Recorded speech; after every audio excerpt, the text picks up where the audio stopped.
The letter arrived with the first frost. No stamp. No address. Just Clara's name in long, spidery handwriting she hadn't seen in 20 years. Her grandmother's, though the old woman had been dead since Clara was 12. Inside, a single line. The lantern is still lit. Come home before he walks again. No signature. No explanation. But the moment she read it, she knew what home meant. Not the flat in Bristol. Not her parents' townhouse.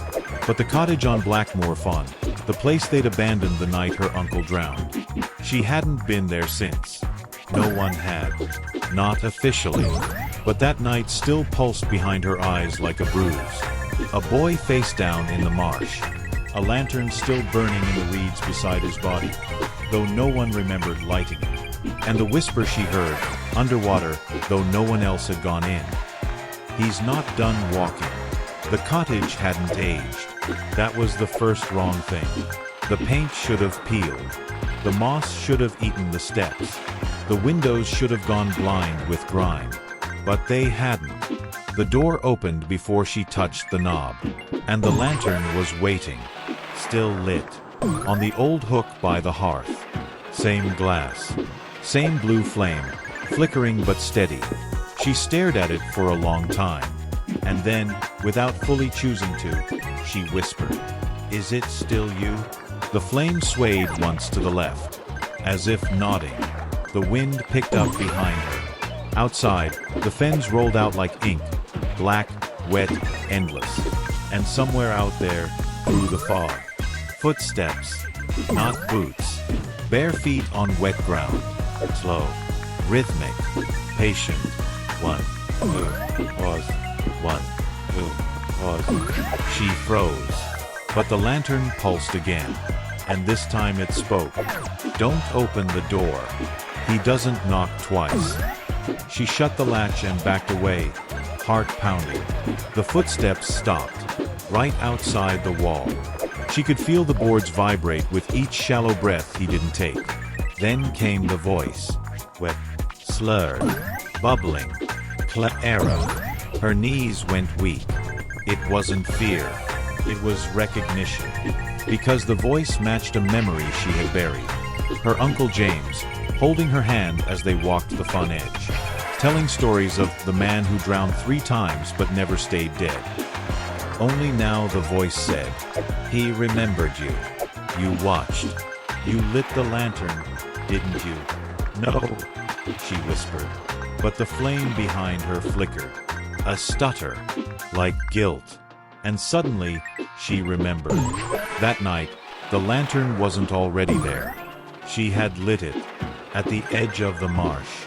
She was only 8. She thought it would help him find his way back to shore. And now, somehow, it had. The next morning, there were footprints in the mud outside. Human. There.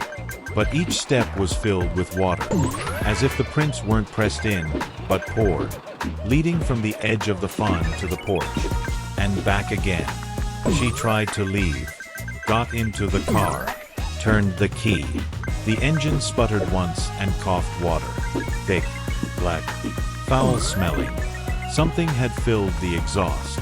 She stayed inside for the day, lit a fire, didn't touch the lantern, but the light from it never faded, not even as the sun rose. It didn't dim. It didn't flicker like natural flame. It just watched and waited.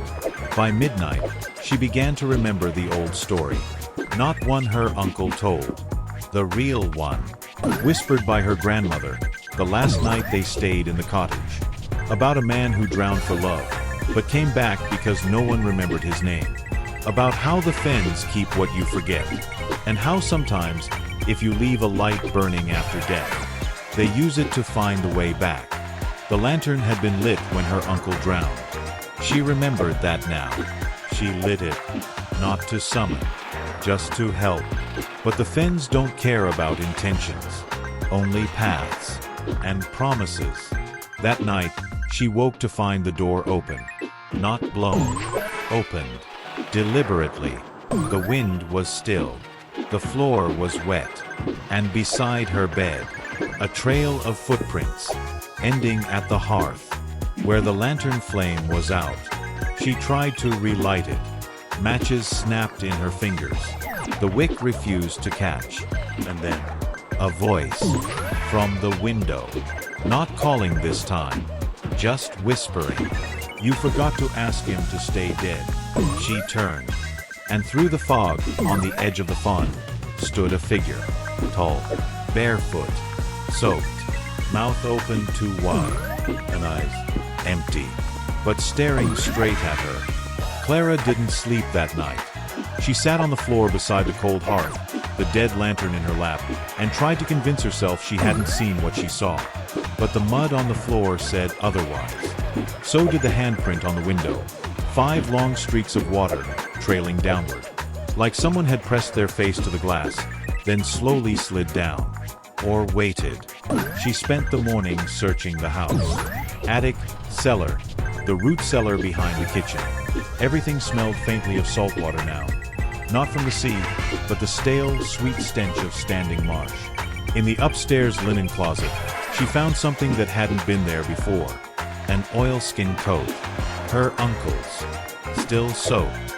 Inside the pocket, a scrap of paper. In blurred, shaky script. "He's not angry. He's just unfinished.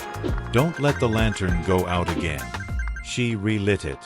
Not with matches. Not this time. She pricked her finger, just barely, and let a drop of blood touch the wick. The flame sparked blue, not warm, but watchful. And the moment it lit, she heard the voice again. Closer. Not outside. Inside. "Clara." This time, she didn't flinch. She followed the sound. Into the pantry. Past the shelves. To the old dumbwaiter shaft. The rope moved. Without being pulled. Something was coming up. She backed away. Too late. The small platform at the bottom rose into view. And on it, a pair of boots. Unlaced.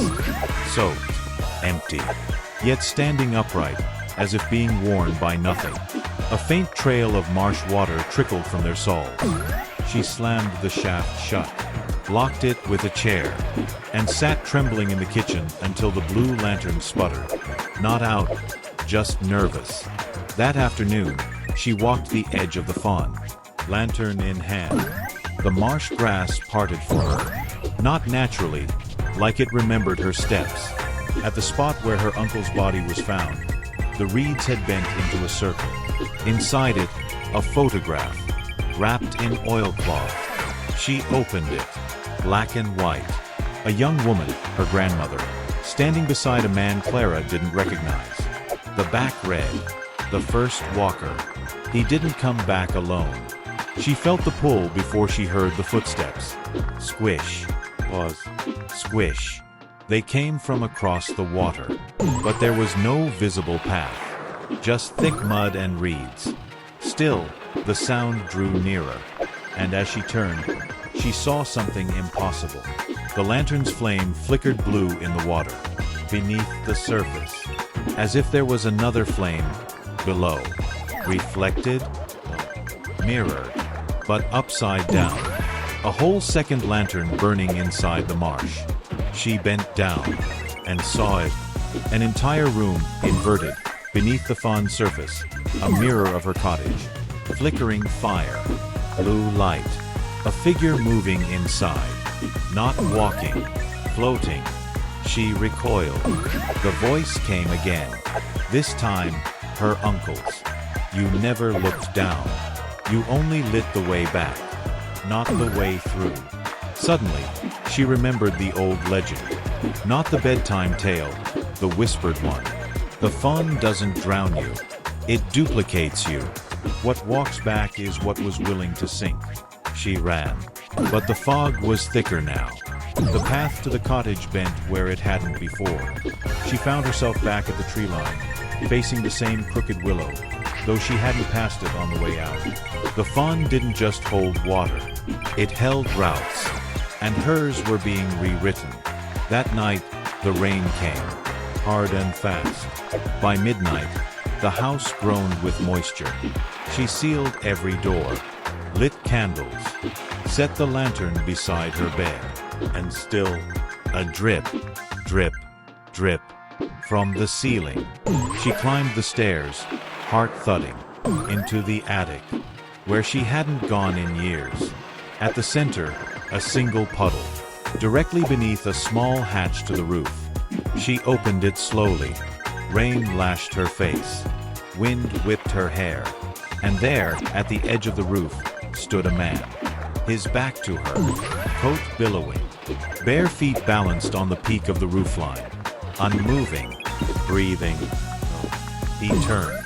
Her uncle, but not. His mouth was wrong, too wide. His eyes shimmered blue, and in his hands he held her lantern. But it was extinguished. She looked down. Her own lantern still sat on the floor below, still lit. 2 flames, 2 lanterns, one above, one below, one walking, one waiting. And suddenly she understood. The man on the roof wasn't her uncle. He was the walker her grandmother had written about, the one who didn't come back alone. And now, he was choosing. There always has to be 2, came the voice. One above, one beneath. The flame can't burn without its shadow. And the man stepped forward, off the roof. Clara screamed, but there was no sound of impact, only a wet splash, and silence. She looked out. No body, no ripple, just the fawn, stretching endlessly into the dark.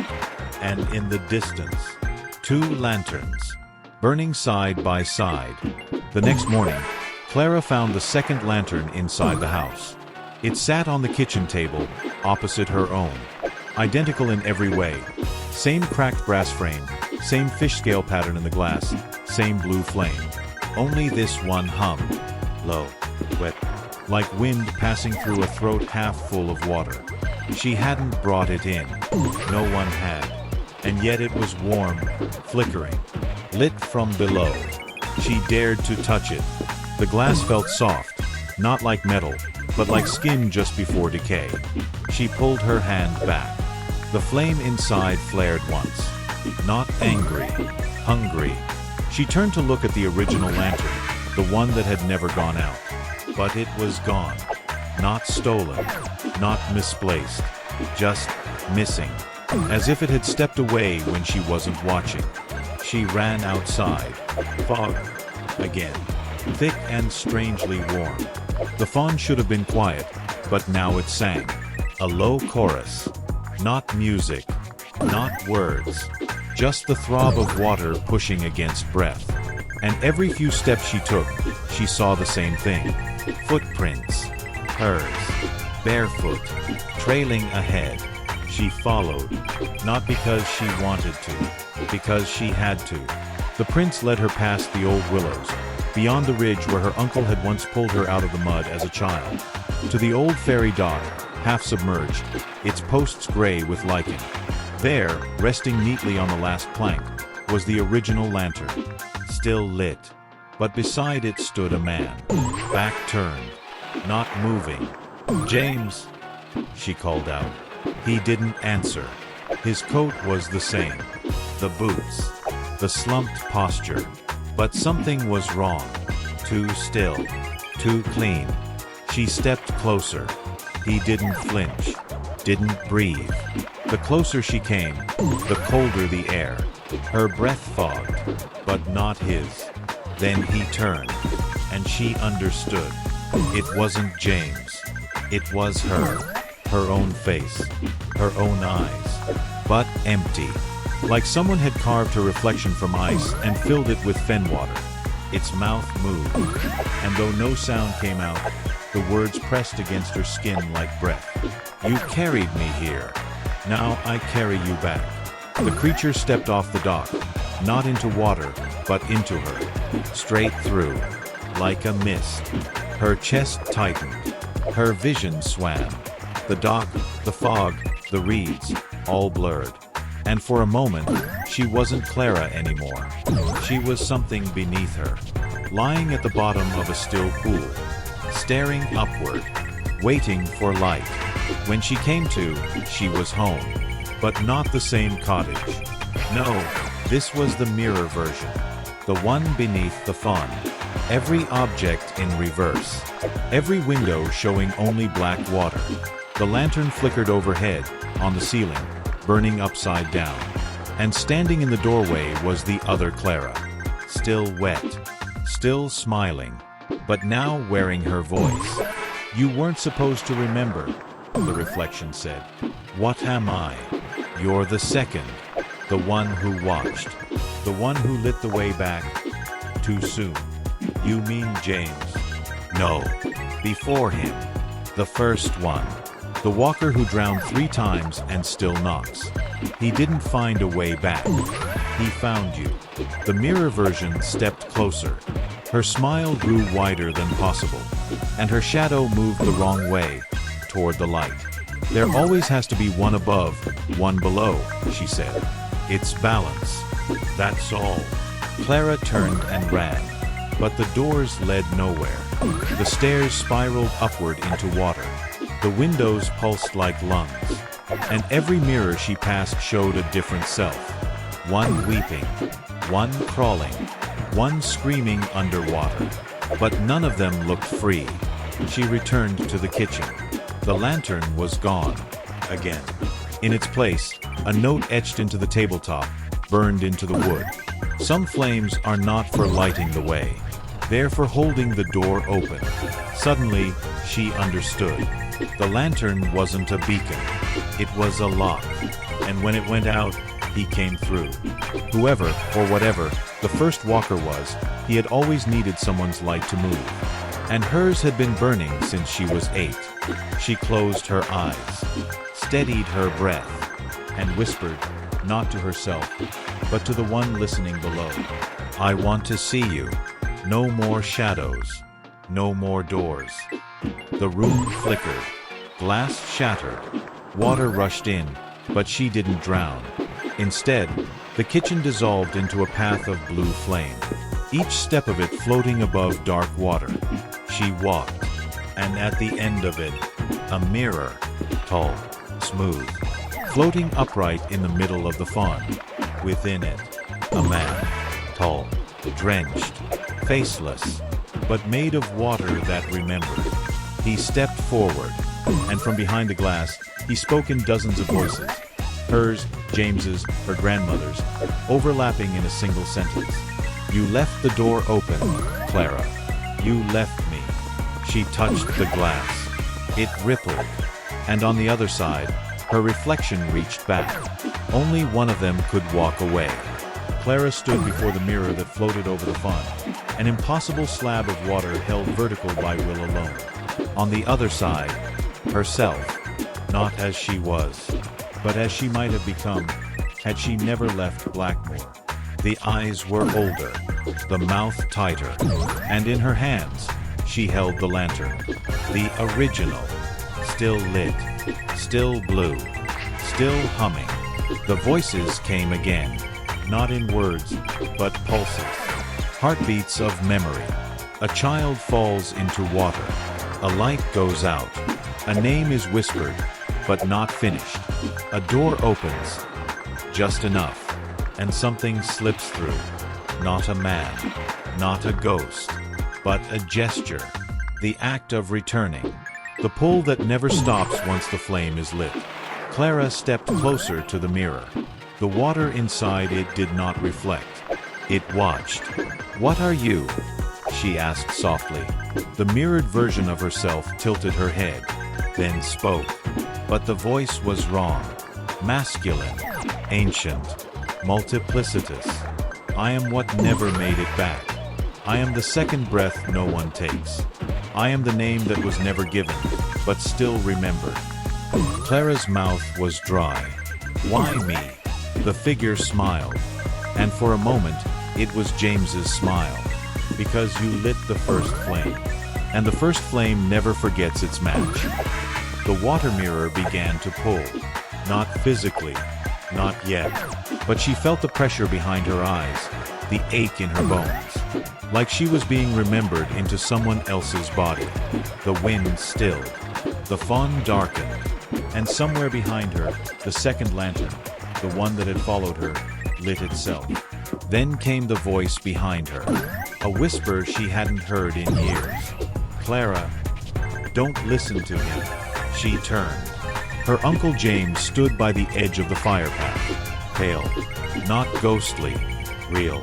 Soaked, shivering, but real. His eyes no longer glowed. He held nothing in his hands, just reached toward her. He used my voice, my body. I didn't come back. He did. "Then where were you?"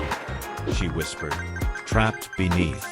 Every time someone lit the lantern, he got closer. But every time someone remembered my name, he was pulled back. Clara blinked. "So what do I do?" James stepped forward. "Don't choose between light and dark. Choose the door.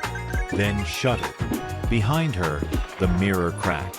A web of silver fractures spread across the water's surface. The man inside screamed, dozens of voices overlapping. And then, they began to leap.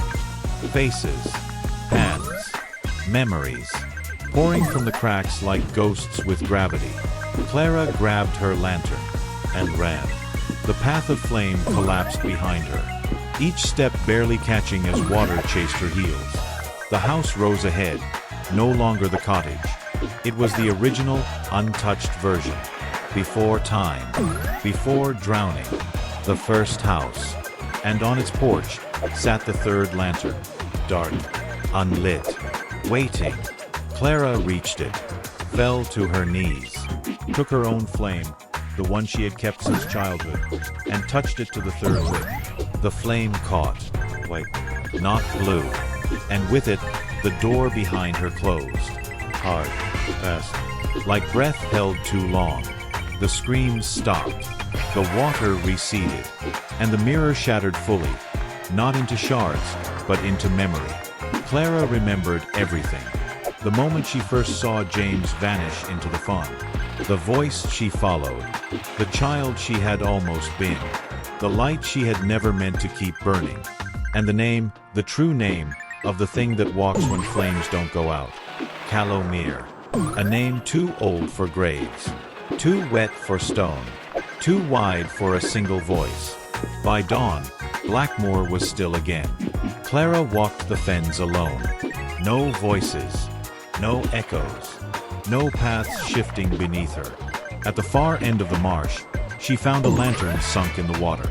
She lifted it, poured the last of its oil into the reeds, and whispered, "Rest." Back at the house, the real one, the first letter, the one with her grandmother's handwriting, now sat on the mantel. She picked it up. On the back, a second line had appeared.